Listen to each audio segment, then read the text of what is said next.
భూమి తాంబూలం ప్లేట్ పట్టుకొని సునంద మేడం, సునంద మేడం అంటూ కేకలు పెడుతూ ఇంట్లోకి వస్తుంది. అయితే అక్కడ కుర్చీలో ఎవరు ఉన్నారన్నది చూపించకుండా వెనక్కి తిరిగి చూపిస్తూ ఉంటారు. అప్పుడే భూమి అక్కడ సునందాదేవి కూర్చొని ఉందనుకొని, మేడం ఈ గజ్జెలు నా చేతికి అందించి మీరు దీవించండి మేడం.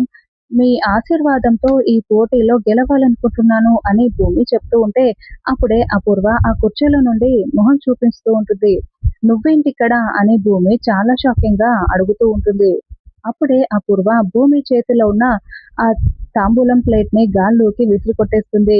ఆ గజ్జెలు, మువ్వలు అన్నీ కూడా కింద పడిపోయి ఉంటాయి.